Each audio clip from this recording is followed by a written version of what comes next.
विद्या राजगुह्य योग आणि त्यातील अध्याय ज्ञानेश्वरीमधील अध्याय 9वा चालू आहे, राजविद्या राजगुह्य योग. आणि त्यातील श्लोक क्रमांक 3 आणि ओवी क्रमांक 57 पासून आपल्याला सुरुवात करायची आता. तर प्रत्येकाने ध्यानात घ्या. मतीचा अर्थ म्हणजे काय? अर्थ मतीमध्ये तयार व्हायला पाहिजे. प्रत्येकाला बुद्धी आहे, प्रत्येक माणूस हा बुद्धिवानच आहे, पण त्या बुद्धीमध्ये अनेक प्रकारचा कचरा भरलेल्या माणसाचा. सगळं संसाराचं ज्ञान त्याच्याकडे आहे, प्रपंचाचं ज्ञान भरलेलं आहे. आणि म्हणून काय सांगितलं इथे की प्रत्येक माणूस हा बुद्धिवान आहे, बुद्धिमान आहे, पण त्याने आपली मान विषयांमध्ये घातलेली आहे. तो तिथून निघतच नाही बाहेर. जसा माणूस जन्माला आलाय, जन्माला आल्यापासून माणूस काय झालाय? प्रपंचामध्ये अडकलाय, विषयांमध्ये अडकलाय. आणि ज्ञानोबारानं त्याची कीव आली आणि ज्ञानोबारांनी ओवी लिहिली, तैसा हृदयामध्ये मी रामू. काय सांगतात? मी स्वतः मी हृदयामध्ये आहे सांगतात ज्ञानोबारा. ज्ञानोबारा सांगतात, भगवंत सांगतो, तैसा हृदयामध्ये मी रामू, मी प्रत्यक्ष तुमच्या हृदयामध्ये आहे. आणि त्याची ओळख पटत नाही. त्या हृदयामध्ये असलेल्या हृदयस्थ नारायणाची ओळख पटत नाही. आणि म्हणून सगळी गडबड झालेली आहे भक्ती मार्गामध्ये. सगळे लोक देवाला शोधायला निघालेत. ज्ञानोबारा सांगतात की नाही, आस्थेच्या महापुरी रिगतात कोट्यावरी परिप्राप्तीच्या पाहिलं तिरी विपायला रिघे. सांगतात की नाही ज्ञानोबारा? सगळ्याच लोकांनी भक्ती मार्गामध्ये उडी मारलेली आहे, पण अनुभवाचं कोणीच सांगत नाही. कारण हृदयामध्ये मी राम, हृदयामध्ये असलेल्या रामाला प्रकाशित करत नाही. महत्वाचा मुद्दा काय? हृदयामध्ये राम आहे आणि त्याला आपण विसरलो आहे. आणि म्हणून प्रत्येक जीवाची हानी झालेली आहे. आणि म्हणून ज्ञानोबारांनी 60 नंबरची ओवी लिहिली, तैसा हृदयामध्ये मी प्रत्यक्ष मी भगवंत राम स्वरूपात तुमच्या प्रत्येकाच्या जीवाच्या हृदयामध्ये मी राम आहे. आणि त्याचीच ओळख माणसाला पटत नाही. आणि माणूस राम शोधायला कुठंच लिहिलाय बघा. काशी, गया, मथुरा, काय अगदी कुठे शोधायला लागतो देव शोधायला. आणि देवाचा शोध कधी थांबेल? ज्या वेळेला आपल्याला श्री गुरु डोक्यावर हात ठेवून, जसं निवृत्ती दादांनी ज्ञानोबारायांना जसं डोक्यावर हात ठेवून प्रकाशित केलं, आणि मग ज्ञानोबाराय म्हणतात सकल तीर्थे निवृत्तीचे पायी. तसे आपली सगळी तीर्थ श्री गुरूंच्या चरणावर असली तरच आपल्याला हृदयामध्ये राम कळाला आहे, हा कळाला असं समजायचं. तैसा हृदयामध्ये मी रामू, असता सर्व सुखाचा रामू. काय सांगितलंय? पुढची ज्ञानोबारा सांगतात, सर्व सुखाचा, सर्व सुख हृदयामध्ये आहे, पण हृदयामध्ये कोणी भजन करतच नाही. आणि मी तुम्हाला सांगितलं आमचा अनुभव हृदयामध्ये आहे. साधकाच्या हृदयामध्ये जर अनुग्रह घेतलेला असेल, प्रबोधाचं चिंतन केलं असेल, आनंद संप्रदायाचं जर त्यांनी महावाक्याचा बोध घेतला असेल श्री गुरूंकडून, तर हृदयामध्ये 1,02,600 वेळा 24 तासामध्ये जप आपोआप होतो. पण त्याची अनुभूती पाहिजे ना, अनुभूती. म्हणून अनुभव आले ते या जगात येत. तसे तुकोबारा सांगतात, जे आम्हाला अनुभव आलेले आहे ते आम्ही जगाला देण्यासाठी अभंग गाथा लिहिली. ज्ञानोबाराने ज्ञानेश्वरी लिहिली, तुकारामाने गाथा लिहिलं, रामदास स्वामीने दासबोध लिहिला. ही नावं ठेवण्याची कामं नाही बरं का, हे अनुभवाची कामं आहेत. एखाद्याला राग येत असेल, हे इतर पंथांना नावं ठेवतात. इतर पंथांना नाव ठेवायचा प्रश्नच नाही इथे बरं का. नाव ठेवायचा प्रश्नच नाही इथे. अधिकारा सारखे बोलतो आम्ही, अधिकार आहे म्हणून बोलतो. अधिकारासारखे बोलणे, अधिकार परत्व कार्य होते, अधिकार नसता कार्य व्यर्थ जाते सांगतात. अधिकार आहे म्हणून सांगतो आम्ही तुम्हाला, आणि ती अनुभूती आली म्हणून ठामपणे आम्ही सांगतो हृदयामध्येच राम आहे. बाकी ठिकाणी शोधाची गरजच नाही. तुमच्या हृदयातला राम गेला तर जाल का तीर्थाला, जाल का देवदर्शनाला? मग देव कुठे आहे? अहो देव जवळी जवळी नव्हे, अंतरी आतमध्ये भगवंत आहे. आणि त्याची ओळख देणारा श्री गुरु जोपर्यंत जीवनात येत नाही, अनुग्रहाची प्रक्रिया काय कोणी सांगत नाही. अनुग्रहाच्या माध्यमातून, म्हणून ज्याच क्षणी अनुग्रह दिला त्याच क्षणी मोक्ष झाला. बंधन काय आत्म्याला बोलत नाही सांगतात संत रामदास. अनुग्रहाच्या माध्यमातून सगळं ज्ञान मिळतो. तैसा हृदयामध्ये राम असता सर्व सुखाचा आरंभ. सर्व सुख आहे तिथे, आराम आहे, शांती आहे, समाधान आहे, सुख आहे. आणि ते सुख एकदा तुमच्या आतमध्ये प्रगट झालं, आत्मस्वरूपाची अनुभूती आली, आत्म्याशी एकरूप झाले, आत्म्याशी एकरूप जर साधक झाले की भ्रांताशी कामविषय. कशाला कामविषयाकडे माणूस पडेल? माणूस विषयांच्याकडे धावतो त्याला कारण विषय सुख हे त्याला खरं वाटतं, आणि आत्मसुखाची चाहूलच नाही त्याला. आत्मसुखाची गोडीच नाही त्याच्याकडे. आत्मसुख काय ते माहीतच नाही. आत्मसुख कधी भोगलेलंच नाही. कारण आत्मसुख आपल्या आतमध्ये आहे, तो दाखवणारा गुरु त्यांच्या जीवनात आलाच नाही. आणि म्हणून आम्ही एखाद्या माणसाला जर अधिकाराने बोललो तर त्याला राग येतो का? कारण त्याच्याकडे तर नाही आहे. मग त्यांनी विचार करायला पाहिजे की बाबा हे अधिकारी पुरुष असे काय म्हणतात, असं का म्हणतात आपल्याला? असं सांगण्याचं कारण काय, असं बोलण्याचं कारण काय? की जे आपल्याला कळत नाही असं बोलतात. मग ते कळून घ्यायला पाहिजे. प्रत्येकाने कळून घ्या, आम्ही जे काय बोलतो इथून ते अनुभवाचं बोलतो. आणि अनुभवा विन मान डोलवू नको रे, आणि हरिभजना विन काळ घालू नको. आपल्या मते चिखल का कालवू नको. आपल्या मताने चिखल नका कालू. अनुभव आले तरच त्याला ज्ञान म्हणतात. प्रचितीविन बोलणे ते अवघेच अनुमानाचे बोलणे सांगतात. तया कैसे परत्र साधन प्राणियाशी. परत्र साधन प्राणियाशी. बघा रामदास स्वामी सांगतात त्याची परा साधली जात नाही, आणि तो प्राणी आहे सांगतात रामदास स्वामी. प्रचिती नाही. प्रचिती म्हणजे प्रत्यक्ष अनुभव यायला पाहिजे, आणि अनुभवाचं कोणीच बोलत नाही. काय आता बघा या आनंद संप्रदायामध्ये सांगतात की तुम्ही मिरची खाली तर किती दिवसात तिखट लागेल, गुळ खाला तर किती तासामध्ये गोड लागेल. लगेच लागतो ना, लगेच झणझणीत मिरची असली तर लगेच आपल्याला ठणका मारते ना आपल्या जिभेला. मग तसा अनुभव आपल्याला यायला पाहिजे. लक्ष लगेच अनुग्रह दिल्या ज्याच क्षणी अनुग्रह दिला त्याच क्षणी मोक्ष झाला. म्हणजे काय? ज्या क्षणाला अनुभव आपल्याला अनुग्रह दिला जातो त्या क्षणाला आपणच परब्रह्म आहोत असा अनुभव. अहम ब्रह्मास्मी, आपणच ब्रह्म आहोत असा अनुभव येतो. आपल्याला अनुभव येतो बरं का. अनुग्रह दिल्यानंतर, ध्यानाला बसल्यानंतर, अनुग्रहाचा बीज मंत्र दिल्यानंतर 1 तासामध्ये आपल्याला अशी अनुभूती येते की ते परब्रह्म मीच आहे, अहम ब्रह्मास्मी, आपणच परब्रह्म आहोत अशी अनुभूती येते आपल्याला. आणि म्हणून ज्याच क्षणी अनुग्रह समर्थ रामदासांनी एकदम क्लिअर लिहिले बरं का. पण त्याची अनुभूती येण्यासाठी तशा तत्वदर्शी गुरूंना शरण जावं लागेल. आपल्याला बरंच काय बोलता येईल याच्यावर. आपण आता आपल्या या राजविद्या राजगुह्य योग ह्याच्यामधील श्लोक क्रमांक 3 त्याच्यावर आपण विवरण मांडूया. अश्रद्धाधाना पुरुषा धर्माशास परंतप अप्राप्यम माम निवर्तन्ते मृत्यू संवार वर्तमनी.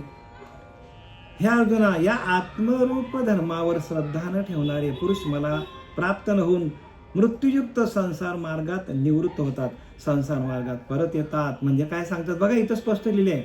आत्ता जे काय मी तुम्हाला विवरण दिलं त्याचं स्पष्टीकरण ज्ञानोबाराने आपल्याला स्पष्टपणे दिलंय. ते आपल्याला कळत नाही, त्याला आम्ही काय करणार. आणि म्हणून तुकाराम महाराज म्हणतात, आंधळ्याचे जण अवघेचे आंधळे, सगळेच आंधळे तो, कोणाला आपण धडसं म्हणणार. इथे तेच सांगतात. काय सांगतात?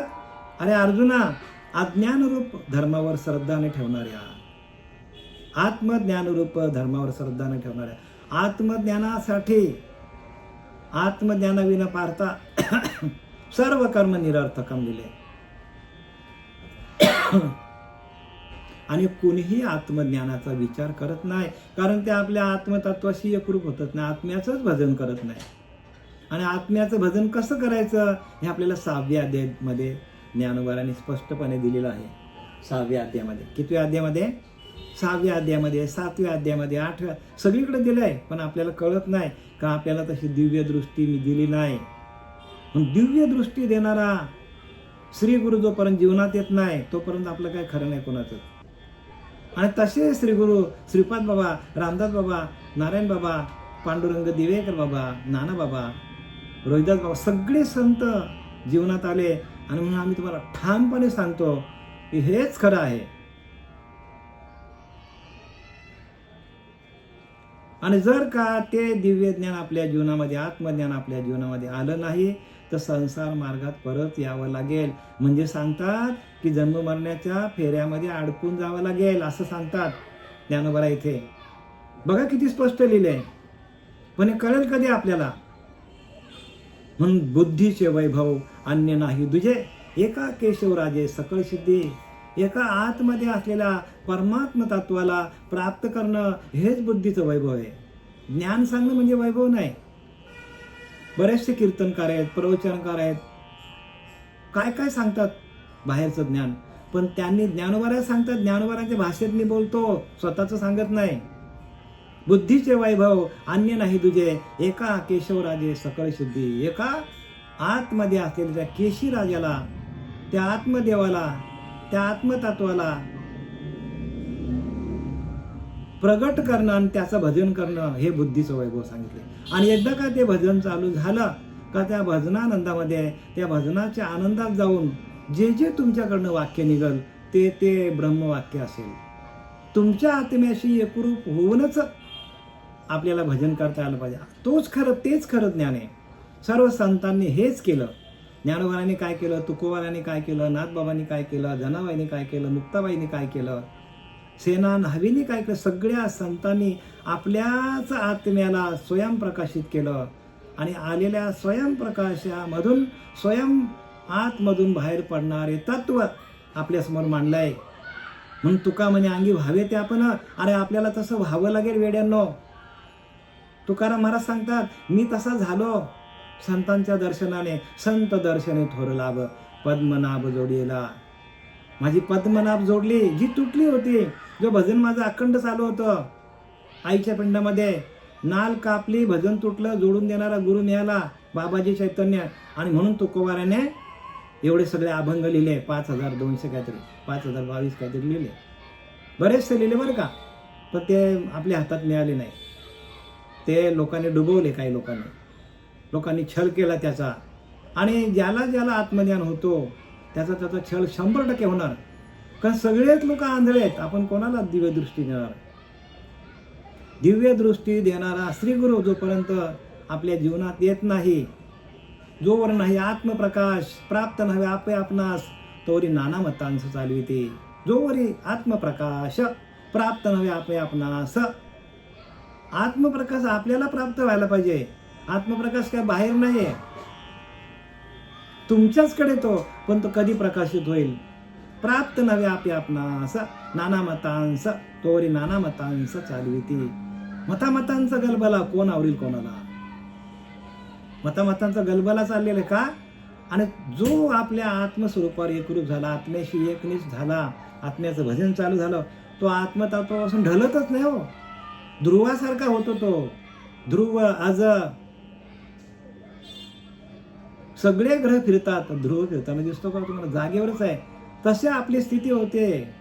साधकाची स्थिती अशी होते, तो दृढ भाव दृढ करून या बुद्धी, आधी द्यावी आपशुद्धी, तेने लागे समाधी. अकस्मात समाधी लागते.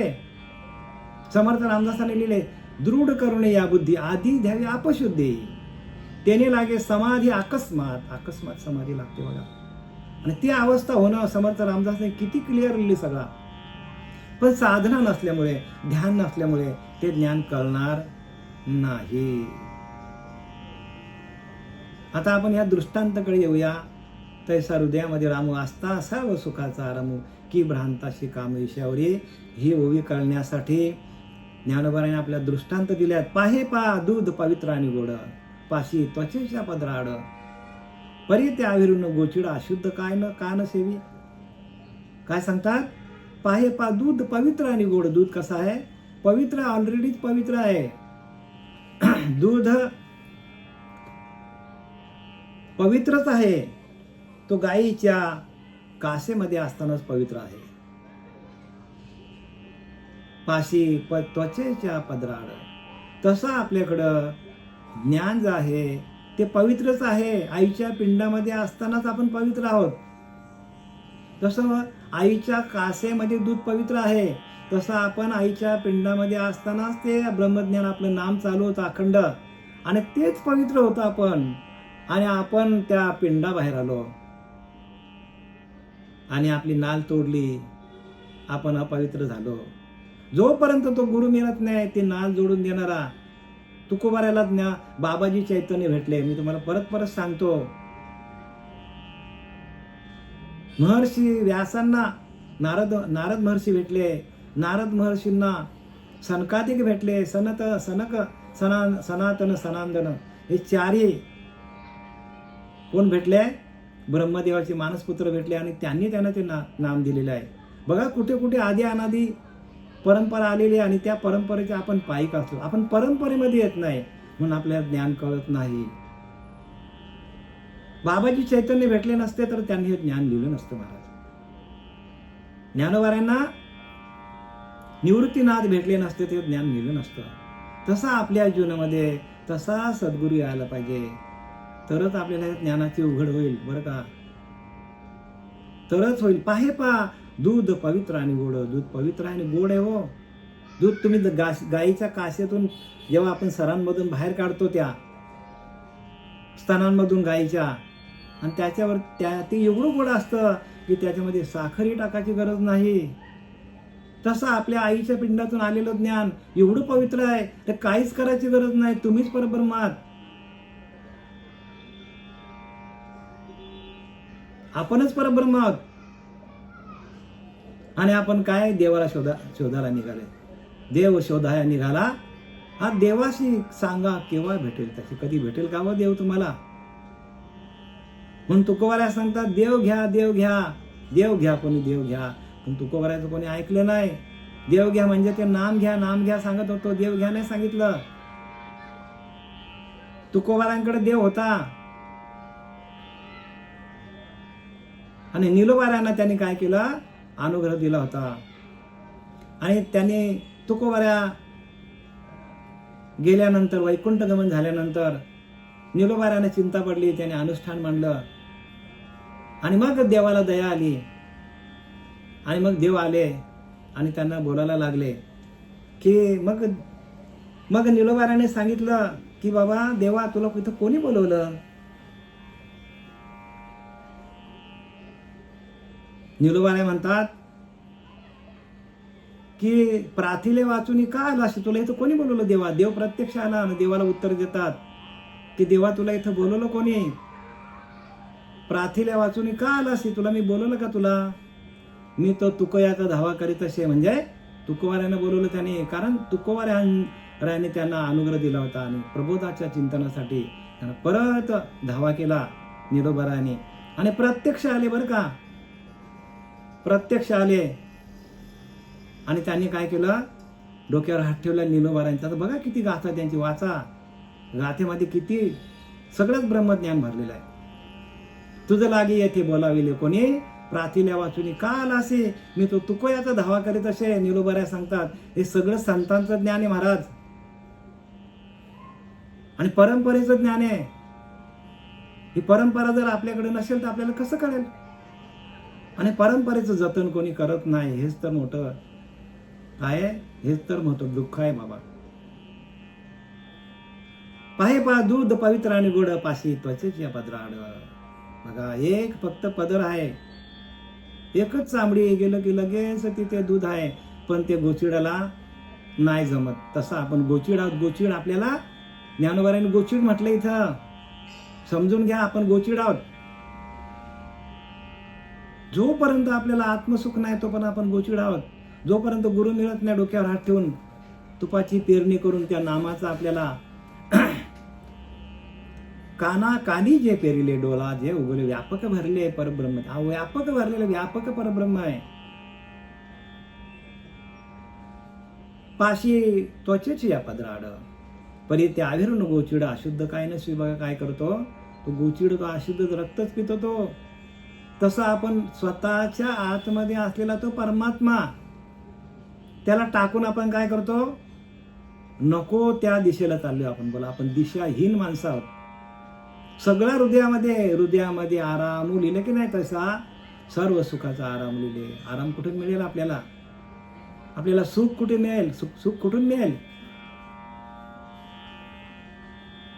आपल्या वाट्याला दुःखच येणार का? सुख आतमध्ये आणि आपण शोधतो बाहेर. आपल्याला गोचिड म्हटले बरं का, या 57व्या ओवीमधून आपल्याला गोचिड म्हटले. गोचिड काय करतो? फक्त रक्त पितो. जवळच आहे स्तनाच्या गायीच्या, काशेला चिटकून असतो.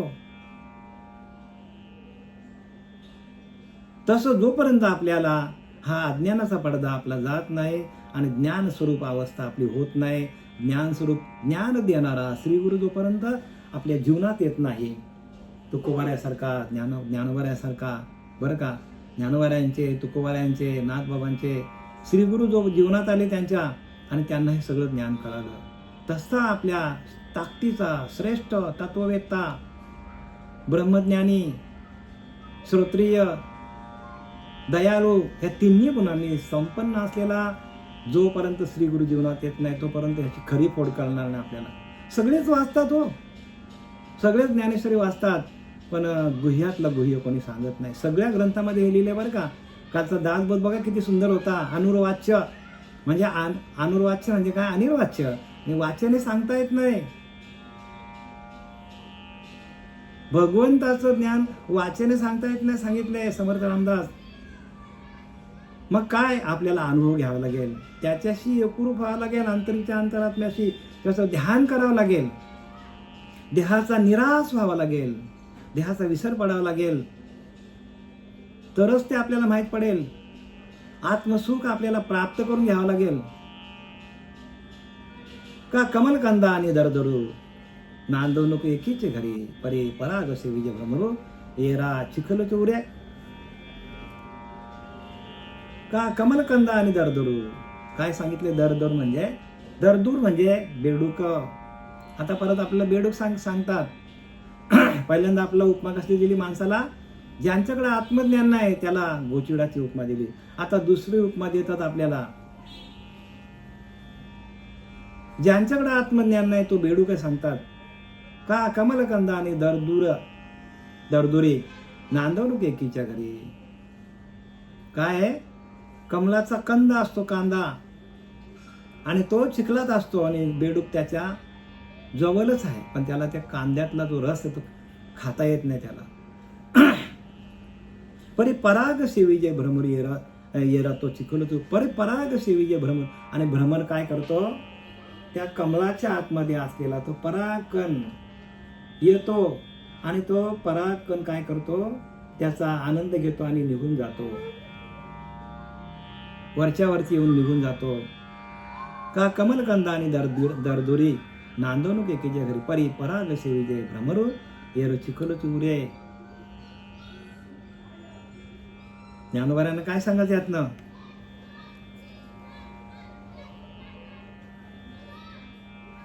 एकाच ठिकाणावर आहेत बरं का. तो बेडूक आणि तो कमलकंद आणि तो पराग आणि भ्रमर येतो आणि वरच्या घेऊन जातो,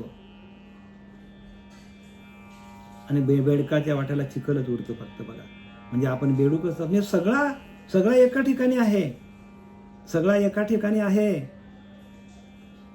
पण त्या बेडकाला कमलकंदाचा स्वाद घेता येत नाही, आणि तो भ्रमर येतो आणि मकरंदाचा स्वाद घेतो आणि घेऊन निघून जातो. बघा, हे सगळं आपल्या तसा हृदयामध्ये रामू, तसं आपल्या हृदयामध्येच आहे, ते सगळं सुख आपल्याकडे आहे. पण माणूस काय झालेला आहे, विषयामध्ये अडकलेला आहे. सांगायचं काय की प्रत्येक माणूस हा प्रपंचामध्ये, संसारामध्ये, विषयामध्ये, गुणांमध्ये अडकलेला आहे, अहंकारामध्ये अडकलेला आहे. का निदैवाच्या पारिवारी, का निदैवाच्या परिवारी लोह्या रुतल्या आहे ती सहस्त्रवरी, परी तेथ बैसून उपास करी. का दारिद्र्य जी आहे. आता तिसरा आपल्याला दृष्टांत दिला ज्ञानोबरांनी. बघा, हृदयामध्ये राम असताना त्या अज्ञानी माणसाला दिसत नाही, म्हणून त्याने काय दिलं, दृष्टांत दिले. पहिला गोचिडाचा दिला, नंतर बेडकाचा दिला, नंतर आता निदैवाच्या पण म्हणजे दैवहीन पुरुषाच्या घरामध्ये हजारो काय लोह्या रुतल्या आहेत सहस्त्रवरी. बघा काय लिहिलंय, हजारो कड्या भरलेल्या असून तेथे द्रव्याची खड्या म्हणजे द्रव्य पूर्वीच्या काळामध्ये बघा, द्रव्य काय करायचे, पुरून ठेवायचे. हिरे असतील, मानका असतील, पैसा असेल, काय असेल ते काय करायचे, घरामध्ये मातीमध्ये पुरून ठेवायचे. कारण त्यावेळेला कुठे काय एवढी मजबूत घरं नव्हती, घरं साधीमध्ये होती. मग चोरी होऊ नये म्हणून त्यावेळेला काय बँका पण नव्हत्या हो त्यावेळेला. मग त्या घरामध्ये पुरून ठेवायच्या. जो असेल, धन असेल, काय असेल, पैसा असेल, हिरे असतील, मानका असतील, तर त्यावेळेला लोक घरात गाडून ठेवायचे. तसा का ना निदैवाच्या पारीवर लोह्या रुतल्या आहे तो सहस्त्रवरी, तसं दैवहीन माणसाच्या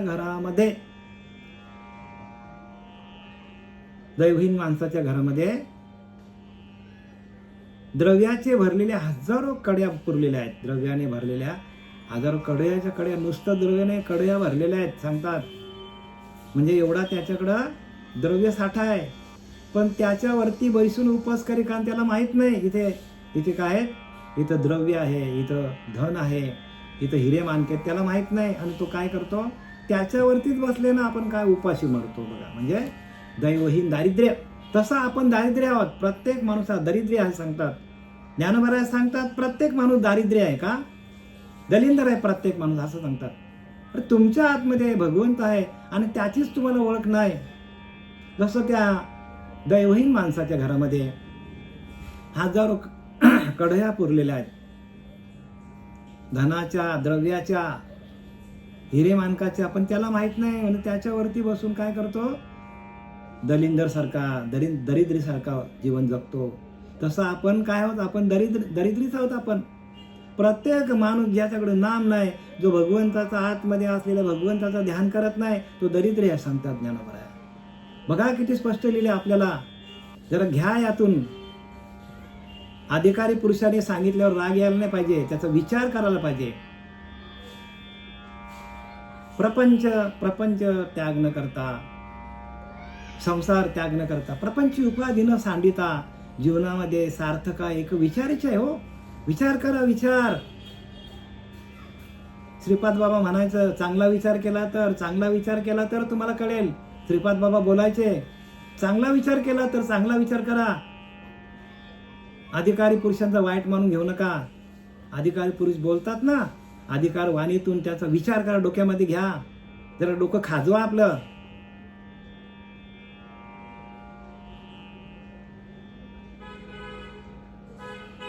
निदैव माणसाच्या, दैवहीन माणसाच्या, तसा ज्याच्याकडे नाम नाही तो दैवहीन समजायचा, पण ओरिजिनल त्याच्याकडे सगळं आहे. सगळा भांडार प्रत्येक माणसाच्या आतमध्ये भरलेला देवाने भरूनच दिलेला आहे. पण तो ओपन कसा करायचा, खुल्ला कसा करायचा, यासाठी गुरु लागतात. प्रत्येक माणूस हा ज्ञानी आहे, पण तो आत्मज्ञानी नाही बरं का. मग आत्मज्ञानाविना पार्था सर्व कर्म निरर्थकम. मग आत्मज्ञानासाठी आत्मज्ञानी पुरुषाकडे आपल्याला जावं लागेल. आत्मज्ञानी सद्गुरूंकडे, तत्वज्ञानी तत्ववेत्या गुरुकडे जावं लागेल. डोक्यावर हात ठेवून तुकोबारायांसारखा, ज्ञानोबारायांसारखा, नामदेवरायांसारखा खेचर विसा केला गुरु, त्याने झालं माझं साक्षात्कार. नामदेवराय सांगतात, गुरु विन ज्ञान कैसा करे हो. मग जे काय गुरु आपल्याला फक्त आपल्याला अनुभूती आणून देत नाही, मग त्यानं गुरु म्हणायचं का नाही म्हणायचं तुम्ही ठरवा. का आम्ही इथून बोलल्यानंतर लोकांना राग येतो जे खरं सांगायला गेलं तर. जे काय आहे ते खरं आम्ही तुम्हाला सांगायला जातो. मग सांगायला जातो का आम्हीच टांगायला जातो, नाही का. जे खरं आहे बोललं तर माणसाला, खरं बोललं तर सख्या आईला पटत नाही. विचार करा, सख्या आईला राग येतो. का निदैवाच्या पारीवारी लोह्या रुतल्या आहेत सहस्त्रवरे, ते तर बैसून उपवास करी का दरिद्री. जे बघा प्रत्येक माणूस दरिद्री आहे सांगतात ज्ञानवराया. का तर तुमच्या आतमध्येच तो ज्ञानाचा ठेवा आहे. ज्ञानाचा ठेवा कुठे आहे? आतमध्ये. ना आपण शोधतो कुठं? बाहेर. ज्या ठिकाणी वस्तू ठेवलेली आहे तिथं आपण शोधत नाही, आणि आपण जगभर सगळा शोधत चाललोय.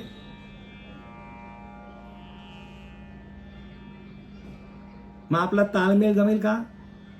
ताळमेळ जमणार नाही ना. ताळमेळ कधी जमेल? जेव्हा ज्या वेळेला बाबाजी चैतन्यासारखे, निवृत्ती दादासारखे, विसोबा खेचरांसारखे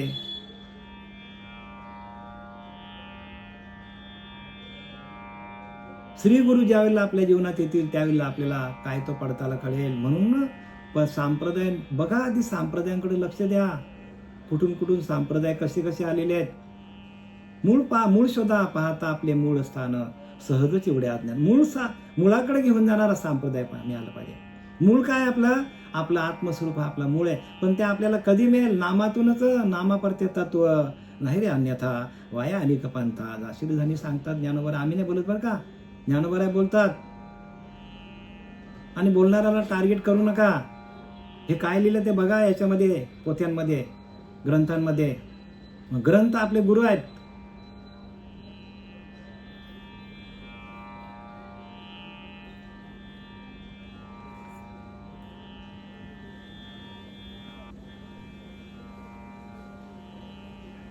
आणि माणूस काय करतो? तैसा हृदयामध्ये राम. आता काय सांगतात बघा ज्ञानोबा. अरे बाबा, मी हृदयामध्ये, मी तैसा हृदयामध्ये मी रामू सांगतात. भगवंताने अर्जुनाला सांगितलं, अरे मी तुझ्या हृदयातच आहे. म्हणून तू म्हणे मीची करी माझी या भजनी प्रेम धरी. आणि सर्वत्र नमस्कारी मध्ये एका ते 9व्या अध्यायामध्ये, 9व्या अध्यायाच्या शेवटीला सांगतात तू म्हणे मीची. अरे बाबा अर्जुना, तुझं मन मला दे सांगतात. तू मन हे मीची करी माझी या भजनी प्रेम धरी. आणि काय कर? माझ्या भजनावर प्रेम धर, तरच तू युद्ध जिंकशील. जे ओरिजिनल भजन आहे ते ओरिजिनल भजन जोपर्यंत आपल्याकडे हातात येत नाही तोपर्यंत आपल्या शंकांचं निरसन होणार नाही. शंकाच घेऊन आपण शंका सोडासारखाच आपण मरणार. आपला जीव जाईल शंका सोडासारखा. आपल्या शंकेचं निरसन आपल्यालाच करायचं आहे. आपल्या हृदयामध्ये असलेला तो परमात्मा रामू, तसा हृदयामध्ये मी रामू. त्या रामाला जोपर्यंत आपण प्रगट करत नाही तोपर्यंत आपल्या शंकाचं निरसन कोणीच करून देणार नाही. म्हणून संशयावनी थोर अनेक नाही पाप घोर जो विनाशाशी वांगूर प्राणियासी. प्राणी म्हटलंय. तैसा हृदयामध्ये मी राम असता सर्व सुखाचा राम. आता हे आपल्याला सगळं दिलंय. आणि शेवटीला सांगतात, बघ बाबा अर्जुना, भगवंत सांगतो अर्जुनाला, बघ तुझ्या हृदयामध्ये मी आहे राम. तांत्रिकचा अंतरात्मा मी आहे. सर्व सुखाचा अर्थ, तिथे सर्व सुख आहे. पण त्या हृदयामध्ये जा, माझं ध्यान कर. तू मन मीची करी माझी या भजनी प्रेम धरी. माझ्या भजनावर प्रेम धर. आणि तुम्हाला मी इथून हेच सांगतो श्री गुरु कृपेने की तुमच्या भजनावर तुम्ही प्रेम धरा. कुठे जायची गरज नाही तुम्हाला. तुमचा प्रत्येक जीवा ब्रह्मच आहे. म्हणून ब्रह्मज्ञानाविना उपदेश म्हणून आहे विशेष. जैसे धान्य विना भूस खाता नये. धान्य टाकल्याने भूसच खात बसल्यात सगळे लोक. ब्रह्मज्ञानाविना उपदेश. ब्रह्मज्ञानाचाच उपदेश करायला पाहिजे. ब्रह्मज्ञानामध्येच ब्रह्म आहे. म्हणून ब्रह्मापेक्षा ब्रह्मापेक्षा ब्रह्मज्ञान श्रेष्ठ आहे, आत्म्यापेक्षा आत्मज्ञान श्रेष्ठ आहे. मग ते कधी मिळेल आपल्याला? देणारा श्रीगुरु जीवनात येत नाही तो पण आपली फसगत आहे बरं का.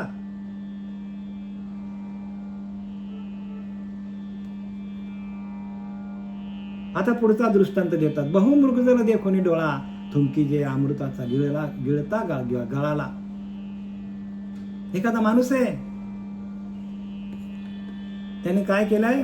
बहुमृगजल देखोनी डोळा, थुंकी जे अमृताचा गिळता गळाला.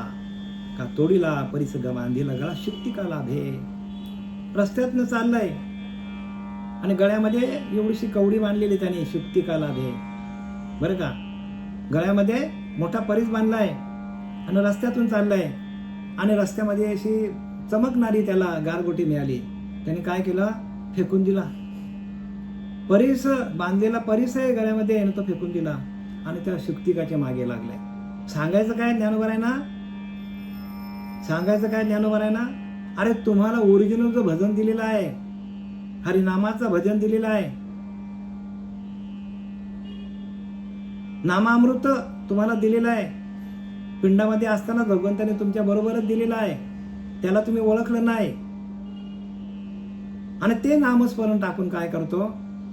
बारीक बारीक कुठेतरी कोणीतरी आपल्याला नामस्मरण देतो, अनेक मंत्र देतो आणि मंत्र जपत बसले, अनेक मंत्र जपत बसले माणूस. का? बहुमृगजल देखून. कारण काय? हे सगळं दिसतंय मृगजळ आहे. जे जे चाललंय ते सगळं मृगजळ आहे. सगळे बाहेरची उपासना आहे, सगळं बाहेरचाच शिकवतात. मग हे मृगजळ नाही तर काय? बहुमृगजल देखोनी डोळा. बघा, डोळ्याला बघतो ते खरं वाटतं माणसाला. जे जे दिसतं, जिथे तिथं गर्दी आहे, ते तिथं वाटतं माणसाला, रे बापरे हे मोठा आहे, तो मोठा आहे, हा पंत मोठा आहे, तो पंत मोठा आहे. आणि माणूस काय करतो? तिकडेच धावतो आणि आपल्या आतमध्ये असलेल्या त्या अंतरात्म्याला, त्या रामाला विसरलाय माणूस. म्हणून तर ती ओवी दिलाय तिथे, तैसा हृदयामध्ये मी राम मी राम मी राम. बघा, मी राम आहे, मीच राम आहे तुमच्या हृदयामध्ये, आणि आपण त्याला विसरलोय. बहुमृगजल देखोनी डोळा. हे सगळं मृगजल दिसतो. थुंकी जे अमृताचा गिळता गळाला.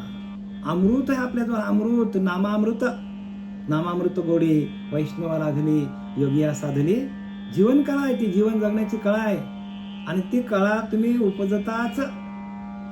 उपजताच तुम्ही घेऊन आलेली आहेत.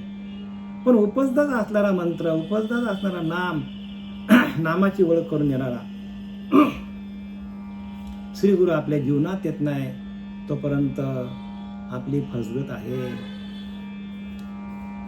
काय फसगत? सगळी फसगत आहे. हे आम्ही बोलत नाही बरं का, आमच्या श्रीगुरूंनी आम्हाला शिकवलेलं आहे आणि तशी अनुभूती आलेली आहे. आणि म्हणून आम्ही तुम्हाला ओरडून सांगतो, बाबांनो नाम घ्या, नाम घ्या, नाम घेता राहू नका. पुढे जामीन आहे तुकोबाराचा. मी जामीन आहे. कुठल्या पण कोर्टात मी तुमच्याशी उभा राहायला तयार, तुमच्याबद्दल मी भांडायला तयार आहे. कुठल्याही कोर्टात गेलं तरी तुकोबारा सांगतात, पण नाम घ्या, नाम घ्या.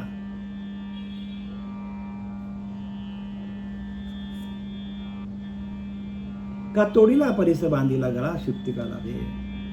तसा एखाद्या माणसाला गारगोटी मिळाली आणि गळ्यामध्ये एवढा चांगला परिचय आहे, म्हणजे आपल्याला जो नाम आहे, ओरिजिनल नाम आहे, तो ओरिजिनल नाम आपण टाकून त्या शुक्तिकेच्या मागे लागलोय. सांगतात ते गारगोटीच्या मागे आपण लागले, सगळे गारगोटे आहेत. आणि मग आपल्याला 10व्या अध्यायामध्ये सांगितलंय की नाम ही माझी विभूती आहे, हिमालय माझी विभूती आहे. सर्व पर्वतांमध्ये हिमालय पर्वत माझी विभूती आहे. तसं नाम ही माझी विभूती आहे. नाम जप यज्ञ तो परम, बाधून सखे स्नानादी कर्म. नाम आहे पावन धर्म, नाम परब्रह्म वेदार्थे. तोच नाम परब्रह्म आहे वेदांच्या मताने, आणि तोच आपल्या आतमध्ये नाम आहे. आणि त्या नामाला आपण काय केलं? नामाला आपण टाकून दिलंय.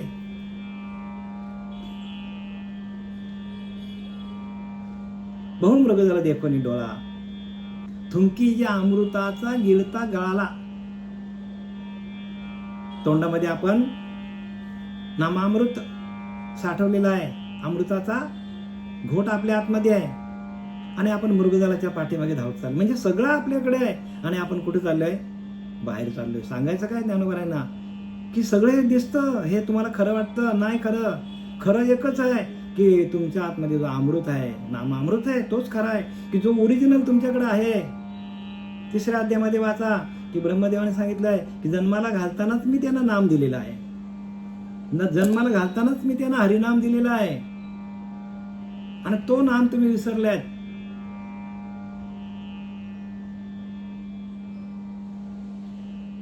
आणि त्याच्यामुळे आपली विसरलता या थोरं झाले आणि पचविल्या खाली लक्ष चौऱ्यांशी त्याला आपण विसरलोय. थुंकीच्या अमृताचा गिळता गळाला आपण थुंकून टाकतो. अमृत आहे म्हणजे नामामृत आहे, ते टाकलंय आपण नाव. आणि कशाच्या मागे लागलोय? जे प्रपंच आपल्याला दिसतो, जो जाणार आहे, जो नाशिवंत प्रपंच आपला, त्याच्या मागे आपण धावलोय. आणि जे शाश्वत परब्रह्म आपल्याकडे नामामृत आहे, त्याला आपण काय करतो? थुंकून टाकलं त्याला आपण. तसं करू नका सांगितलंय. तुम्ही अखंड नामस्मरण घ्या. त्या भगवंताचं काय करा? जो ओरिजिनल नाम तुम्हाला दिलेला आहे, त्या नामाचं सातत्याने चिंतन करा सांगितलंय. ज्ञानोबा हे सांगतात, कितीतरी ओव्यांचा तुम्ही किती अर्थ काढाल याचा. म्हणून वेदांचा तो अर्थ आम्हासाठी ठावा, येऱ्यांनी व्हावा भार माथा. तुकोवर असं सांगतात, येरे लोकांनी डोक्यावर घ्यायचा ना नाचायचं फक्त. येऱ्यांनी व्हावा भार माथा. वेदांचा तो अर्थ. म्हणून 5वा वेद लिहिला. काय? जो काय तुकोबाराने लिहिला तो 5वा वेद आहे. 5वा वेद. आणि म्हणून अभंग अख्या भारतभूमीवर चालतात तुकोबारांचे अभंग. 5वा वेद येतो. आणि ते वेदांचं ज्ञान कधी मिळतं आपल्याला तसा श्री गुरुनी आला आणि त्याने आपल्या डोक्यावर हात ठेवून आपल्याला प्रकाशित केलं तरच आपल्याला. तैसा अहम ममतेची लवड सावडी, मातेनं पावती बापुडी. म्हणून जन्म मरणाची दुथडी ढवळली ठेवली. तैसा अहम ममतेची लवड सावडी. का बरं? का हे मिळत नाही आपल्याला? हे ज्ञान आपल्याला का मिळत नाही? आपल्या हृदयामध्ये राम आपल्याला का ओळखता येत नाही? त्याची आपल्याला भेट का होत नाही? तसा आपल्याकडे अहमता आहे, ममता आहे. म्हणून आपल्याला अहम ममतेची लवड सावडी. अहम आणि ममता याचा आपल्या हृदयामध्ये पगडा बसलेला आपल्यावर. म्हणून आपल्याला ते कळत नाही. ते बिचारे मला प्राप्त होत नाहीत सांगतात. मातेनं पावतीची बापुडी. बापुडी म्हणजे गरीब, म्हणजे जनावरांसारखी. थोडक्यात आपण बोलतो ना जनावर गरीब असतात, तसा आपल्याला उल्लेख केला आपला. बापुडी म्हणजे खालच्या दर्जाची. म्हणून जन्म मरणाची दुथडी ढवळली ठेवले. म्हणून जन्म मरणाच्या चक्रामध्ये पडतात. जे ओरिजिनल माझ्याकडं, मी तुमच्या हृदयामध्ये आहे, अखंड चालू आहे तुमच्या हृदयामध्ये. मी तुम्हाला सुरुवातीला सांगितलंय की हृदयामध्ये कारण देहाचा अभ्यास घेतला तर 1,02,600 वेळा तुमचा जप चालतो 24 तासामध्ये. आणि तशी अनुभूती यायला पाहिजे. आणि त्या अनुभूती आम्हाला आमचे सच्चिदानंद सद्गुरू श्रीपाद बाबा, रामदास बाबा, नारायण बाबा, नाना बाबा, पांडुरंग दिवेकर बाबा यांच्या कृपा आशीर्वादाने आम्हाला अनुभवाला आले. आणि म्हणून आम्ही तुमच्यापर्यंत सांगायला आलोय. एरी तरी मी कैसा मुखाप्रती भानू का जैसा, काही दिसे न दिसे ऐसा वाणीचा न. बघा आता आपल्याला काय सांगतात? एरी तरी मी म्हणशील कसा आहे? तर ज्याप्रमाणे वाटेल तिकडून पाहणाऱ्याला आपल्या तोंडासमोर दिसतो. सूर्य काय आहे? जिकडे जाईल तिथं आपल्याला तोंडासमोर, पण कधी कधी तो आपल्याला दिसत नाही. का? अंधार झाल्यानंतर तो दिसत नाही. तसा मी नाही बरं का. मी सर्व काळ तुमच्या समोरच आहे. भगवंत म्हणतो मी सर्व काळ तुमच्या सान्निध्यात, तुमच्या समोरच आहे, तुमच्या आतमध्येच आहे. तैसा हृदयामध्ये. सूर्याची जरी उपमा दिली तरी सूर्य अर्धा दिवस काय असतो? अर्धा दिवस रात्र असते. म्हणजे अर्धा वेळ रात्र असतो आणि अर्धा वेळ दिवस असतो. एकदा रात्र झाली की सूर्यही दिसत नाही. तसा मी नाही. तर मी कसा आहे? अखंड तुमच्या जवळच आहे. काही दिसे न दिसे ऐसा वाणीचा नव्हे. म्हणजे दिसणे न दिसणे माझ्याकडे उणीवच नाही. मी आहेच. मी सर्व काळ तुमच्याकडे आहे. मी सर्व काळ तुमच्या जवळच आहे. याच्या आधी होतो, आधी आहे, याच्या नंतर पण मीच असणार. पण त्याची ओळख कोण देईल तुम्हाला? त्याची ओळख घ्या. इथं तेच सांगता, एरी तरी मी कैसा मुखाप्रती भानू का जैसा, काही दिसे ना दिसा ऐसा न वाणीचा नव्हे. सांगण्याची गोष्ट नाही ती. उणीव नाही. सूर्य दिसतो, कधी नाही दिसत, पण मी अखंड आहे सांगतात. अखंड कसा आहे मी? अखंड, खंडच नाही माझ्याकडं. पण हे लोकांना का कळत नाही? तर हृदयामध्ये ध्यान करत नाही. तैसा हृदयामध्ये मी रामू, मी आहे हो. मी म्हणजे भगवंत म्हणतो, मी प्रत्यक्ष, मी बोलविल्या वेद बोले, मी चालविल्या सूर्य झाले, मी हलविल्या प्राण हले, या जगाची चालिता मी. पर्वते बैसकेने संडावी, समुद्र मर्यादा न ओलांडावी, पृथ्वी भूती व्हावी माझी आज्ञा. मी निमालिया साता, काळ ग्रासित असे भूता बघा. मी भगवान कृष्ण परमात्मा, मी सगळीकडे करतो. मी म्हणजे कोण? तो तुमच्या अंतरीचा अंतरात्मा कृष्णमय. जो कृष्णचे होय आपले मन, तो कृष्णचे होय आपले अंतःकरण. आपले अंतःकरण कृष्णमय होतो. नाम घेता घेता आपलं अंतःकरण कृष्णमय होतो. जेव्हा कृष्णचे होय आपण होतो, कृष्णचे होय आपले अंतःकरण. मग संकल्पाची अंगणी ओळंगती नाना सिद्धी. सिद्धी तुमच्या समोर प्राप्त झाल्यानंतर सिद्धी तुम्हाला आडव्या येते, घ्या आम्हाला, घ्या आम्हाला, घ्या. पण नाही ना, त्या सिद्धीपेक्षा हृदयामध्ये रामू, जो राम आपल्या हृदयामध्ये प्रगट होतो, तो आपल्याला एवढा सुख देतो, एवढा सुख देतो की त्या सुखापुढे दुसरा सुखच नाही हो. ते सुख काय सांगू आजच्या? बोलत वाचने सांगताना येणारे सुख नाही ते. म्हणून आत्मसुखाची या गोडी, आत्मसुख आहे, त्याची गोडी लागली पाहिजे. आणि त्या आत्मसुखाच्या गोडीसाठी, आत्मसुख करण्यासाठी आपल्या हृदयामध्ये असलेला तो राम आहे. त्या रामाचं भजन कसं करायचं? भजन करता करता भजनानंदामध्ये जाऊन आपल्याला त्याची अनुभूती कशी घ्यायची? आणि आपल्याकडे असलेले पंचकोश आहेत, त्या पंचकोशामध्ये आनंद कोश हा फार महत्वाचा आहे. मनोमय कोश, विज्ञानमय कोश, तसा आनंदमय कोश आहे. त्या आनंदमय कोशामध्ये गेल्यानंतर आपल्याला त्याची अनुभूती येते. आणि तेव्हा म्हटलंय ज्ञानोबा आहे, तैसा हृदयामध्ये मी राम असता सर्व सुखाचा आराम. सर्व सुख तिथे आपल्याकडे. का की भ्रांताशी का, कशाला विषयांकडे जाता? कारण मी हृदयामध्येच आहे हो, असे सांगणारे ज्ञानोबा आपल्याला या तिसऱ्या श्लोकामधून राजविद्या राजगुह्ययोग अध्याय 3 झालेली सेवा सच्चिदानंद सद्गुरू ब्रह्मलीन पांडुरंग, ब्रह्मलीन सच्चिदानंद सद्गुरू श्रीपाद बाबा, रामदास बाबा, नारायण बाबा, रोहिदास बाबा, नाना बाबा, पांडुरंग दिवेकर बाबा यांच्या चरणी समर्पित करीत आहे. कुंडली